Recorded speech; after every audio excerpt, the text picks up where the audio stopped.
Hello everyone ਸਤਿ ਸ਼੍ਰੀ ਅਕਾਲ ਜੀ ਸਾਰਿਆਂ ਨੂੰ। ਜਿਵੇਂ ਕਿ ਆਪਾਂ ਨੂੰ ਪਤਾ ਹੈ ਅੱਜ 3 ਮਾਰਚ ਨੂੰ ਟਾਈਪਿੰਗ ਟੈਸਟ ਹੋਈ ਸੀਗੀ ਅਤੇ ਅੱਜ ਸ਼ਾਮ ਨੂੰ PSSB ਨੇ ਇਹਦਾ ਰਿਜ਼ਲਟ ਅਨਾਊਂਸ ਕਰ ਦਿੱਤਾ ਗਿਆ ਹੈਗਾ। ਸਭ ਤੋਂ ਪਹਿਲਾਂ ਜੇਕਰ ਮੈਂ ਗੱਲ ਕਰਾਂ ਰਿਜ਼ਲਟ ਆਫ ਟਾਈਪ ਟੈਸਟ, ਅੱਜ ਦੀ ਡੇਟ ਹੈ ਜੀ for the post of clerk IT, advertisement number 18/21। ਇੱਕ ਵਾਰ ਸਭ ਤੋਂ ਪਹਿਲਾਂ ਇਹਨੂੰ ਦੇਖ ਲੈਂਦੇ ਹਾਂ, ਫਿਰ ਇੱਕ ਇੱਕ ਕਰਕੇ ਸਾਰੇ ਹੋਰ ਵੀ ਡਿਸਕਸ ਕਰ ਲਵਾਂਗੇ। ਤਾਂ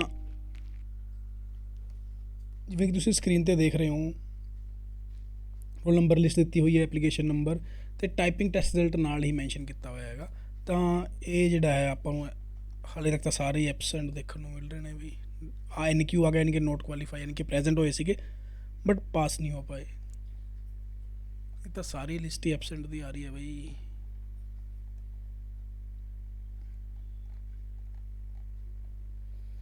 ਆ ਲਓ ਜੀ, ਇੱਕ ਨਾਮ ਹੈਗਾ qualified, roll number 9136, Baljit Kaur Ajit Singh, qualified, ਅਤੇ ਉਹਨਾਂ ਦੇ ਨੰਬਰ ਨੇ 5949।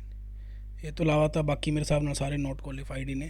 ਚਲੋ ਕੋਈ ਗੱਲ ਨਹੀਂ, ਜੇਕਰ ਤੁਸੀਂ ਐਗਜ਼ਾਮ ਦਿੱਤਾ ਸੀਗਾ ਅਤੇ ਕੁਆਲੀਫਾਈ ਕੀਤਾ ਤਾਂ ਕਮੈਂਟ ਸੈਕਸ਼ਨ 'ਚ ਜ਼ਰੂਰ ਦੱਸਿਓ। ਇਹ ਤਾਂ ਹੁਣ ਆਪਾਂ ਡਿਸਕਸ ਕੀਤਾ result, provisional result of typing test for the post of clerk IT, advertisement number 18/21। ਹੁਣ ਆਪਾਂ ਬਾਕੀ ਵੀ ਦੇਖ ਲੈਂਦੇ ਹਾਂ। ਹੁਣ ਆਪਾਂ ਗੱਲ ਕਰਾਂਗੇ ਜਿਹੜਾ ਕਲਰਕ ਦੀ ਪੋਸਟ ਦਾ ਸੀਗਾ 4/25 advertisement number.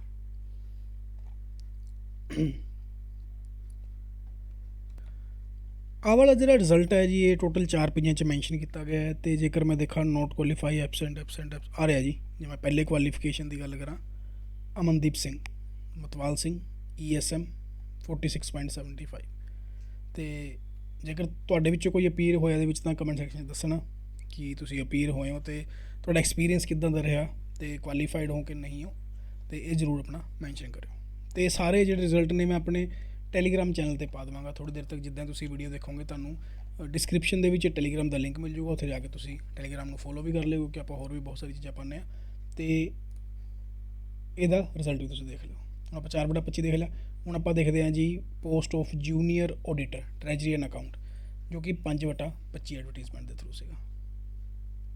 Same goes for this, ਇਹਨਾਂ ਨੇ ਰਿਜ਼ਲਟ ਨਾਲ ਦੀ ਨਾਲ ਦੇ ਕੇ ਇਹਦਾ ਜਿਹੜਾ ਹੋਇਆ ਸੀਗਾ ਜੀ 1 ਮਾਰਚ ਨੂੰ ਹੋਇਆ ਸੀਗਾ, ਅੱਜ ਨਹੀਂ ਹੋਇਆ ਸੀਗਾ। ਹਾਲਾਂਕਿ ਇਹਨਾਂ ਨੇ ਸਾਰੇ ਰਿਜ਼ਲਟ ਜਿਹੜੇ ਨੇ ਅੱਜ ਅਨਾਊਂਸ ਕੀਤੇ ਨੇ। ਇਹ ਵੀ ਆਲਮੋਸਟ ਜਿਹੜਾ 10 ਪੇਜਾਂ ਦਾ ਰਿਜ਼ਲਟ ਹੈਗਾ ਜੀ। ਉਸ ਤੋਂ ਬਾਅਦ ਜੇ ਗੱਲ ਕਰੀਏ, ਇਹ ਗੱਲ ਕਰਦਾ ਜੀ ਕਾਉਂਸਲਿੰਗ ਦੀ।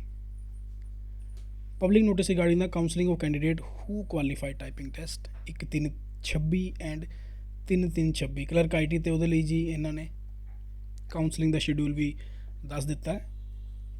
ਅਤੇ ਇਹਦੇ ਵਿੱਚ ਮੈਂਸ਼ਨ ਕੀਤਾ ਹੈ ਕਿ ਐਡਵਰਟੀਜ਼ਮੈਂਟ ਨੰਬਰ 18/21, ਜੋ ਕਿ ਕਲਰਕ IT ਦੀਆਂ ਨੌਨ ਜੁਆਇਨਿੰਗ ਭਰਤੀ ਸੀਗੀ, 1/3/26 ਅਤੇ 3/3/26 ਨੂੰ ਟਾਈਪਿੰਗ ਟੈਸਟ ਵਿੱਚ ਸਫਲ ਹੋਏ ਉਮੀਦਵਾਰਾਂ ਦੀ ਕਾਉਂਸਲਿੰਗ, ਜਿਹੜੀ ਕਾਉਂਸਲਿੰਗ ਦੀ ਡੇਟ ਹੈ ਜੀ ਉਹ 6/3/26 ਹੈ, ਯਾਨੀ ਕਿ ਸ਼ੁੱਕਰਵਾਰ ਨੂੰ ਸਵੇਰੇ 10:30 ਵਜੇ ਕੀਤੀ ਜਾਊਗੀ।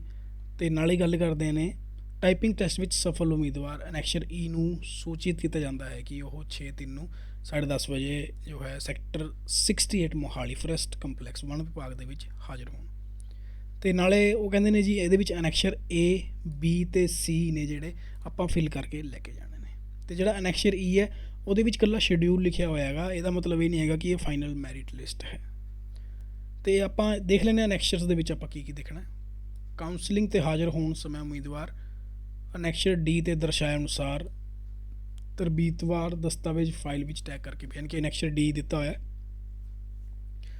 ਜਿਹਦੇ ਥਰੂ ਆਪਾਂ ਆਪਣੇ ਡਾਕੂਮੈਂਟ ਲੈ ਕੇ ਜਾਣੇ ਨੇ, ਉਹ ਵੀ ਦੇਖ ਲੈਂਦੇ ਆਪਾਂ ਅਨੈਕਸ਼ਰ D ਦੇ ਵਿੱਚ ਕੀ ਕੀ ਹੈ। ਕਾਉਂਸਲਿੰਗ ਦੌਰਾਨ ਹਾਜ਼ਰ ਹੋਣ ਵਾਲੇ ਉਮੀਦਵਾਰਾਂ ਨੂੰ ਸੂਚਿਤ ਕੀਤਾ ਜਾਂਦਾ ਹੈ ਕਿ ਕਾਉਂਸਲਿੰਗ ਦੌਰਾਨ ਅਧੂਰੇ ਦਸਤਾਵੇਜ਼ ਕਾਰਨ ਵਿਦਹੈਲਡ ਰੱਖੇ ਜਾਣ ਵਾਲੇ ਉਮੀਦਵਾਰਾਂ ਨੂੰ ਦਸਤਾਵੇਜ਼ ਜਮ੍ਹਾਂ ਕਰਾਉਣ ਲਈ 24/3/26 ਤੱਕ ਦਾ ਸਮਾਂ। ਦੇਖ ਲਓ ਜੀ, ਜੇਕਰ ਤੁਹਾਡੇ ਕਿਉਂਕਿ ਹੁਣ ਅਚਾਨਕ ਤੋਂ ਹੀ ਇਹ ਫੈਸਲਾ ਆਇਆ ਇਹਨਾਂ ਨੇ, ਅਤੇ 2 ਦਿਨਾਂ ਦਾ ਟਾਈਮ ਦਿੱਤਾ ਆਪਾਂ ਨੂੰ ਕਿ 6 ਤਰੀਕ ਨੂੰ ਇਹਨਾਂ ਨੇ ਪੇਸ਼ ਹੋ ਕੇ ਆਪਣੇ ਡਾਕੂਮੈਂਟ ਦਿਖਾਣੇ ਨੇ। ਜੇਕਰ ਕੋਈ ਡਾਕੂਮੈਂਟ ਕੰਪਲੀਟ ਨਹੀਂ ਹੋਇਆ ਤਾਂ ਉਹਨੂੰ ਅੱਗੇ ਜੀ 16-17 ਦਿਨਾਂ ਦਾ ਟਾਈਮ ਹੋਰ ਦਿੱਤਾ ਜਾਵੇਗਾ। ਜੇਕਰ ਹੁਣੇ ਪੂਰੇ ਨੇ ਤਾਂ ਦੈਟ ਇਜ਼ ਅ ਗੁੱਡ, ਲੇਕਿਨ ਜੇਕਰ ਕੋਈ ਰਹਿੰਦਾ ਹੈ ਤਾਂ ਉਹਦੇ ਲਈ ਵੀ ਡੇਟ ਇਹਨਾਂ ਨੇ ਮੈਂਸ਼ਨ ਕਰ ਦਿੱਤੀ ਗਈ ਹੈ।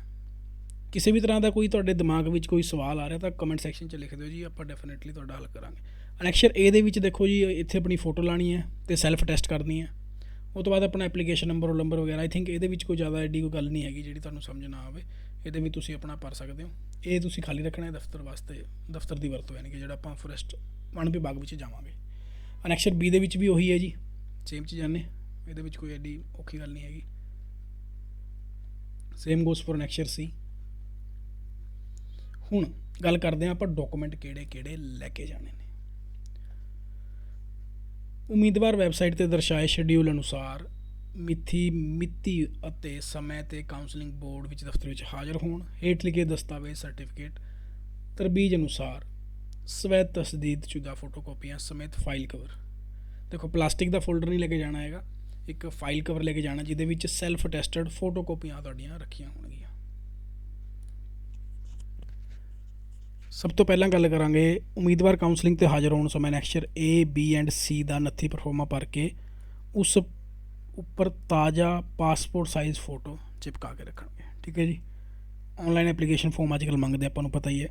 ਜਨਮ ਮਿਤੀ ਅਤੇ 10ਵੀਂ ਪੱਧਰ 'ਤੇ ਪੰਜਾਬੀ ਪਾਸ ਹੋਣ ਦੇ ਸਬੂਤ ਵਜੋਂ ਮੈਟ੍ਰਿਕ ਸਮੇਤ DMC। ਦੇਖੋ ਜੀ 10ਵੀਂ ਦਾ ਆਪਾਂ ਜਿਹੜੀ DMC ਮਿਲਦੀ ਆਪਾਂ ਨੂੰ ਉਹ ਲੈ ਕੇ ਜਾਣੀ ਹੈ, ਕਿਉਂਕਿ ਉਹਦੇ ਵਿੱਚ ਜੋ ਹੈ ਇੱਕ ਤਾਂ ਤੁਹਾਡੀ ਡੇਟ ਆਫ ਬਰਥ ਕਨਫਰਮ ਕਰਨਗੇ ਉਸ ਸਰਟੀਫਿਕੇਟ ਨਾਲ, ਨਾਲੇ 10ਵੀਂ ਦੇ ਉੱਪਰ ਤੁਹਾਡੀ ਪੰਜਾਬੀ ਪਾਸ ਹੈ, ਉਸ ਚੀਜ਼ ਦਾ ਇਹ ਸਬੂਤ ਹੈ। ਫਿਰ ਗੱਲ ਕਰਦੇ ਹਾਂ 12ਵੀਂ ਦਾ ਸਰਟੀਫਿਕੇਟ। ਫਿਰ ਜੀ ਗ੍ਰੈਜੂਏਸ਼ਨ। ਐਜ਼ ਵੀ ਆਲ ਨੂੰ ਆਪਾਂ ਨੂੰ ਪਤਾ ਹੀ ਹੈ ਕਿ ਇਹ ਤਿੰਨੋਂ ਚੀਜ਼ਾਂ ਤਾਂ ਹਮੇਸ਼ਾ ਲੈ ਕੇ ਜਾਣੀਆਂ ਹੁੰਦੀਆਂ ਨੇ। ਫਿਰ ਜੇਕਰ ਤੁਸੀਂ ਕਿਸੇ ਤਰ੍ਹਾਂ ਦੀ ਰਿਜ਼ਰਵੇਸ਼ਨ ਦਾ ਫਾਇਦਾ ਲੈ ਰਹੇ ਹੋ ਤਾਂ ਤੁਹਾਨੂੰ ਉਹਦਾ ਸਰਟੀਫਿਕੇਟ ਲੈ ਕੇ ਜਾਣਾ ਪਏਗਾ। ਅਤੇ ਪਿਛੜੀ ਸ਼੍ਰੇਣੀਆਂ ਨਾਲ ਸੰਬੰਧਿਤ ਉਮੀਦਵਾਰਾਂ ਵੱਲੋਂ ਭਲਾਈ ਵਿਭਾਗ ਦੀ ਸਾਰੀ ਹਿਦਾਇਤਾਂ ਅਨੁਸਾਰ ਕ੍ਰੀਮੀ ਲੇਅਰ ਲਈ ਆਮਦਨ ਆਦਿ ਸੰਬੰਧਿਤ ਵੇਰਵਿਆਂ ਦਾ ਜ਼ਿਕਰ ਕਰਦੇ ਹੋਏ ਨਿਰਧਾਰਿਤ ਪਰਫੋਰਮੇ ਅਨੁਸਾਰ ਇੱਕ ਸੈਲਫ ਘੋਸ਼ਣਾ ਪੱਤਰ ਪੇਸ਼ ਕਰਨਾ ਪਵੇਗਾ। ਅਤੇ EWS ਵਾਲੇ ਆਪਣਾ EWS ਦਾ ਸਰਟੀਫਿਕੇਟ ਲੈ ਕੇ ਜਾਣਗੇ। ਮਤਲਬ ਜਿੱਦਾਂ ਵੀ ਕਿਸੇ ਵੀ ਤਰ੍ਹਾਂ ਦਾ ਆਪਾਂ ਕੋਈ ਰਿਜ਼ਰਵੇਸ਼ਨ ਅਵੇਲ ਕਰ ਰਹੇ ਹਾਂ ਤਾਂ ਉਹਦਾ ਆਪਾਂ ਨੂੰ ਸਬੂਤ ਜਿਹੜਾ ਹੈ ਲੈ ਕੇ ਜਾਣਾ ਪਏਗਾ।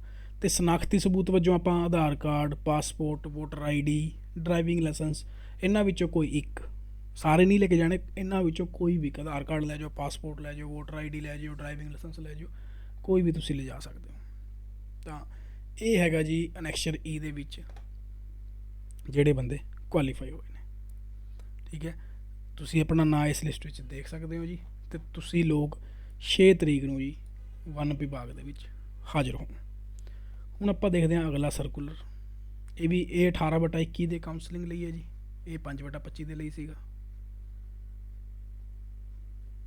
ਇੱਕ ਆਉਂਦਾ ਹੈ ਜੀ qualified type test for the post, ਆ ਗਿਆ 4/25 ਲਈ।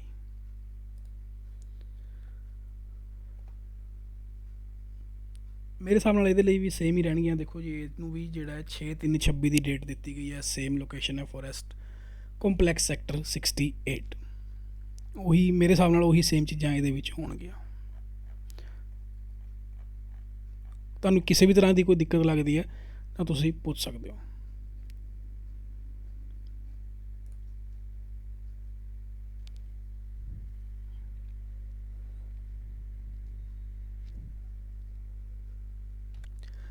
ਇਹਦੇ ਲਈ ਵੀ ਜਿਹੜਾ ਸੇਮ ਕ੍ਰਾਈਟੇਰੀਆ ਫੋਲੋ ਕਰਦੇ ਨੇ। ਹਾਲਾਂਕਿ ਇੱਥੇ ਨਾ ਟੈਸਟ ਦੇ ਨਤੀਜੇ ਮਿਤੀ 3/3/26 ਯਾਨੀ ਕਿ ਜਿਹੜਾ ਅੱਜ ਕੁਆਲੀਫਾਈਡ ਹੋਏ ਹਨ, ਸਾਰੇ ਉਮੀਦਵਾਰਾਂ ਨੂੰ ਕਾਉਂਸਲਿੰਗ ਲਈ ਮਿਤੀ 6/1/26।